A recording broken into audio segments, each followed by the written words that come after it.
ورفع أبويه على العرش وخروا له سجدا وقال يا أبت هذا تأويل رؤياي من قبل قد جعلها ربي حقا وقد أحسن بي إذ أخرجني من السجن وجاء بكم من البدو من بعد أن نزغ الشيطان بيني وبين إخوتي إن ربي لطيف لما يشاء إنه هو العليم الحكيم۔ یوسف علیہ السلام نے اپنے والدین کو تخت پر بٹھایا اور سب لوگ یوسف کے سامنے سجدے میں گر پڑے۔ یوسف علیہ السلام نے کہا ابا جان یہی میرے خواب کی تعبیر ہے جو میں نے پہلے دیکھا تھا، میرے پروردگار نے اسے سچ کر دکھایا اور مجھ پر کرم فرمایا کہ مجھے قید خانے سے رہائی عطا کی۔ میرے اور میرے بھائیوں کے درمیان شیطان نے جو فساد ڈال دیا تھا اس کے بعد آپ لوگوں کو گاؤں سے یہاں لے آیا۔ یقیناً میرے پروردگار کو جو منظور ہوتا ہے اس کو لطیف تدبیر کے ساتھ پورا فرما دیتے ہیں، بے شک اللہ بڑے علم والے اور حکمت والے ہیں۔ یہ آیت کریمہ بہت ہی زیادہ اہم ہے۔ اس کے اندر جب حضرت یوسف علیہ السلام کے والدین شہر مصر میں آ جاتے ہیں اور محل کے اندر جلوہ فگن ہوتے ہیں تو اس کے بعد کس کس طریقے سے حضرت یوسف علیہ السلام نے اپنے والدین بزرگوار کا استقبال کیا وہ آیت کریمہ کے اندر بیان کیا گیا ہے۔ ورفع ابویہ علی العرش، عرش کے معنی تخت شاہی کے ہیں، چنانچہ آیت کریمہ میں یہی مراد ہے۔ امام راغب اصفہانی مفردات القرآن میں رقم طراز ہے کہ عرش اصل میں مسقف شے کو کہتے ہیں اور اس کی جمع عروش آتی ہے، وہی خاویۃ علی عروشہا، اور بادشاہ کے بیٹھنے کی جگہ کو بھی اسی اعتبار سے عرش کہتے ہیں کہ وہ بلند ہوتی ہے۔ یہاں مراد حضرت یوسف علیہ السلام کا تخت شاہی ہے۔ اسی طرح آیت کریمہ میں من البدو، تو بدو کے اصل معنی ظاہر ہونے کے ہیں، یہاں پر معنی ہے جنگل یا گاؤں کی زندگی، اس لیے ہر وہ مکان جہاں کی سب چیزیں ظاہر ہو اسے بدو کہتے ہیں یا بدو کہتے ہیں۔ جنگل میں بھی ساری چیزیں کھلی اور ظاہر ہوتی ہے، اس لیے اس کا نام بدو کہا گیا ہے، جس کی جمع بادیات آتی ہے۔ مراد یہ ہے کہ والد اور والدہ، یا اگر خالہ اس وقت ان کے نکاح میں ہو تو خالہ کو حضرت یوسف علیہ السلام نے مصر پر پہنچنے کے ساتھ شہر مصر کا جو سب سے بڑا استقبالیہ تھا وہ دیا۔ حضرت یعقوب علیہ السلام جب اپنے پورے خاندان کے ساتھ مصر پہنچ گئے تو حضرت یوسف علیہ السلام نے ارادہ کیا کہ دربار منعقد کیا جائے تاکہ مصریوں کا بھی بزرگ باپ اور اہل خاندان سے تعارف ہو جائے اور تمام درباری ان کی عزت اور ان کے احترام سے واقف ہو جائے۔ حضرت یوسف علیہ السلام یا تو اس وقت مقام شاہی پر فائز ہو چکے تھے یا ہے کہ بادشاہ نے سب کچھ ان کے حوالے کر دیا تھا اور بحیثیت بادشاہ تخت شاہی پر وہی بیٹھا کرتے تھے۔ چنانچہ دربار منعقد ہوا، تمام درباری جب اپنی اپنی مقررہ نشستوں پر بیٹھ گئے تو حضرت یوسف علیہ السلام کے حکم سے والدین کو تخت شاہی پر جگہ دی گئی اور باقی تمام افراد خانہ کو حسب مراتب نیچے جگہ دی گئی۔ جب یہ سارے انتظامات مکمل ہو چکے تب حضرت یوسف علیہ السلام شاہی محل سے نکل کر اپنے تخت شاہی پر جلوہ افروز ہوئے۔ اسی وقت تمام درباری حکومت کے دستور کے مطابق تخت کے سامنے تعظیم کے لیے سجدے میں گر پڑے۔ موجودہ صورت کو دیکھ کر تمام خاندان یوسف نے بھی یہی عمل کیا۔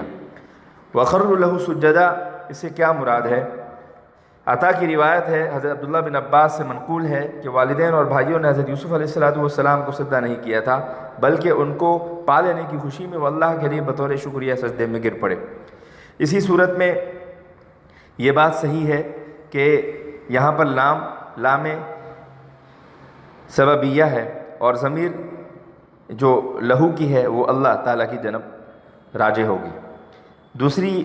بات یہ لکھی ہے کہ حضرت یوسف علیہ السلام کی حیثیت اس سجدے میں قبلے کی تھی، اور سجدہ حقیقت میں یوسف کو پا لینے کی بنیاد پر بطور شکرانہ اللہ ہی کا تھا، اور یہ ایک عمدہ اور بہتر تعبیر ہے، کیونکہ اہل عرب جس طرح صلیت الی الکعبہ کی ترکیب استعمال کرتے ہیں، ایسے ہی ان کے یہاں صلیت للکعبہ کی ترکیب بھی استعمال ہے۔ لہذا جس طرح دونوں ترکیب درست ہے کہ فلان صلی للقبلہ کی ترکیب درست ہے، ایسے ہی سجد للقبلہ کی ترکیب بھی درست ہے۔ ظاہر ہے کہ سجد للقبلہ کے معنی قبلہ کو سجدہ کرنے کے نہیں، بلکہ اس سے مراد اللہ ہی کا سجدہ ہے۔ اسی طرح خروا لہ سجدا میں بھی حضرت یوسف علیہ السلام کا سجدہ نہیں، بلکہ بطور شکرانہ اللہ کا سجدہ مراد ہے، یعنی اللہ کو سجدہ کیا گیا، اور حضرت یوسف علیہ السلام کی حیثیت صرف قبلہ کی ہے۔ تیسری بات علماء نے یہ لکھی ہے کہ یہاں سجدے سے مراد پیشانی کا زمین پر رکھنا نہیں، بلکہ اصطلاحی سجدہ مراد ہے، جو تواضعاً جھکنا مراد ہوتا ہے، اور اس زمانے میں یہ بات جائز ہوگی، اس لیے ایسا کیا گیا۔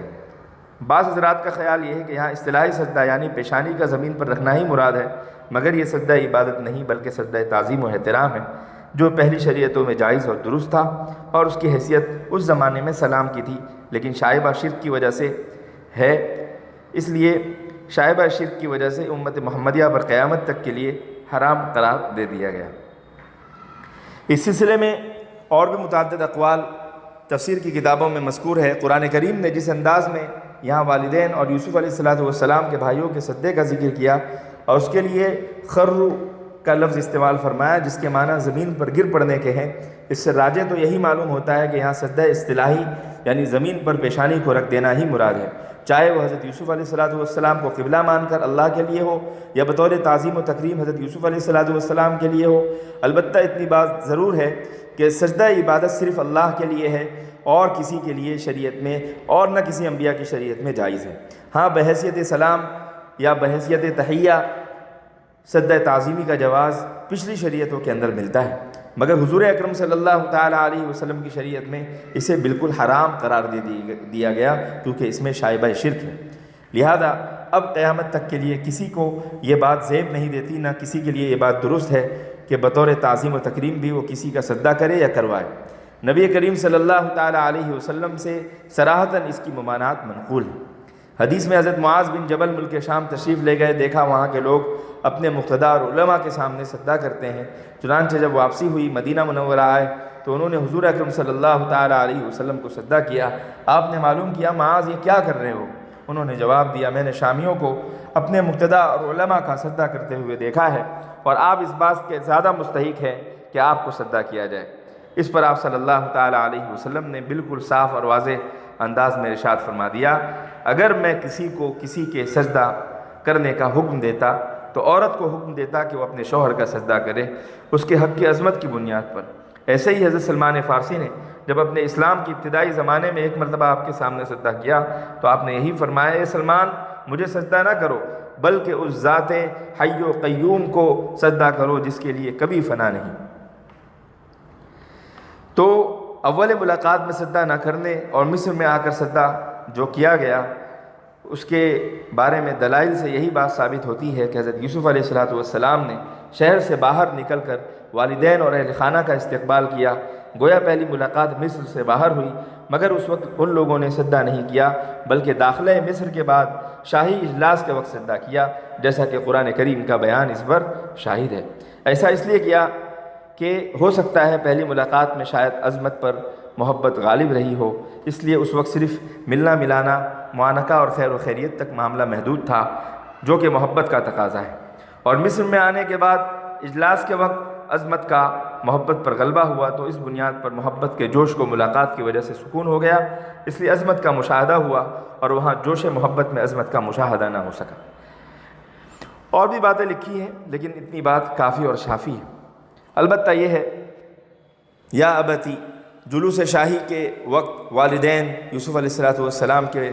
بھائی اور اعیان سلطنت جب تمام کے تمام سجدے میں گر پڑے تو والدین اور بھائیوں کو سجدے میں گرا ہوا دیکھ کر حضرت یوسف علیہ السلام کو فوراً اپنے بچپن کا خواب یاد آ گیا، اور اپنے والد بزرگوار سے کہنے لگے، ابا جان یہ اس خواب کی تعبیر ہے جسے بچپنے میں نے دیکھا تھا کہ 11 ستارے اور شمس و قمر میرے سامنے سجدہ ریز ہیں، میرے پروردگار نے اس خواب کو سچ کر دکھایا۔ خواب دیکھنے اور تعبیر کے واقع ہونے کے درمیان کا فاصلہ بعض نے 80 سال لکھا ہے، بعض نے 70 سال لکھا ہے، بعض نے 40 سال بیان کیا ہے، اکثر کا قول 40 سال کا ہے۔ اس سے یہ بات تو معلوم ہو جاتی ہے کہ کسی خواب کی تعبیر 40 سال کے بعد بھی واقع ہو سکتی ہے۔ پھر اللہ تعالیٰ کے دربار میں جھک کر یہ کہا گیا کہ بس اسی کا یہ احسان ہے، مجھے قید سے رہائی عطا کی اور تم سب کو دیہات کے غیر متمدن زندگی سے نکال کر مرکز تہذیب و تمدن مصر میں میرے پاس پہنچا دیا۔ اور یہ سب کچھ اس کے بعد ہوا کہ شیطان نے مجھے اور میرے بھائیوں میں اختلاف ڈال دیا تھا، جس کا تقاضا بظاہر تو یہ تھا کہ میرے اور ان کے درمیان کبھی صلح و صفائی نہ ہو اور ہم کبھی یکجا نہ ہو سکتے تھے۔ لیکن یہاں یہ بات قابل لحاظ ہے کہ اپنے کریم النفسی کی بنیاد پر حضرت یوسف علیہ السلام نے کنویں کے قید کا تذکرہ نہیں کیا، حالانکہ وہ شدید ترین قید خانہ تھا، کیونکہ اس میں بھائیوں کی رسوائی اور شرمندگی تھی، اور حضرت یوسف علیہ السلام نے پہلے ہی لا تثریب علیکم اليوم فرما کر یہ وعدہ کر چکے تھے کہ بھائیوں کو کبھی شرمندہ نہیں کریں گے۔ نیز اس لیے بھی کہ کنویں کی قید اور اس سے نکلنے کا تذکرہ اس لیے نہیں فرمایا کہ اس سے نکلنے کے بعد غلام بننا پڑا، پھر عورتوں کے مکر کی بنیاد پر جیل خانے کی قید اٹھانی پڑی، اور جیل خانے سے نکلنے کا جو ذکر خصوصیت کے ساتھ اس بنیاد پر کیا کہ اسی کے بعد بادشاہت کی عظیم الشان دولت ملی اور والدین اور بھائیوں سے ملاقات ہوئی اور عورتوں کے قید و مکر سے برات اور صفائی حاصل ہوئی، گویا قید خانے سے نکلنے پر انعامات کی تکمیل اور مکمل منفعت کا حصول ہوا۔ اس لیے خصوصیت کے ساتھ حضرت یوسف علیہ السلام نے ان سب چیزوں کا تذکرہ فرمایا۔ نیز یہاں پر دیکھنے کی بات اور قابل غور بات یہ ہے کہ حضرت یوسف علیہ السلام نے اللہ تعالیٰ کے شکر اور احسان کے طور پر قید خانے سے نکلنے کا تذکرہ تو کیا، مگر اس کی سختیوں اور وہاں کے مصائب کا تذکرہ نہیں کیا۔ ایسے ہی والدین کی طویل جدائی اور مفارقت کے مصائب کا تذکرہ اس شکر و احسان کے ساتھ کیا کہ اللہ تعالیٰ نے آپ کو دیہاتی زندگی سے نکال کر جہاں ضروریات زندگی بسہولت حاصل نہیں ہوا کرتی متمدن زندگی میں پہنچا دیا۔ یہاں راحت، آرام اور ہر طرح کے سامان سہولت آسانی کے ساتھ حاصل ہو جاتے ہیں۔ اور بھائیوں کے جور و جفا، ظلم و عداوت کے تذکرے کو شیطان کے حوالے کر کے اس معاملے کو بھی بالکل شیطان کے حوالے کر کے ختم کر دیا۔ گویا انبیاء علیہ الصلوۃ والتسلیم ہر حالت میں شکر خداوندی کا پہلو نکال لیا کرتے ہیں، ان کی کوئی حالت بھی شکر الہی سے خالی نہیں ہوا کرتی۔ یہ پیارے پروردگار کے عطا ہے کہ بلا شبہ میرا پروردگار ان باتوں کے لیے جو وہ کرنا چاہتا ہے بہتر تدبیر کرنے والا ہے، کیونکہ وہ سب کچھ جاننے والا ہے۔ اس کے لیے مستقبل کا کوئی راز نہیں، اور اپنے کاموں میں حکمت والا ہے کہ اس کے تمام کام محکم اور حکمت پر مبنی ہوا کرتے ہیں، چاہے ہمارے عقل کی رسائی وہاں تک ہو یا نہ ہو۔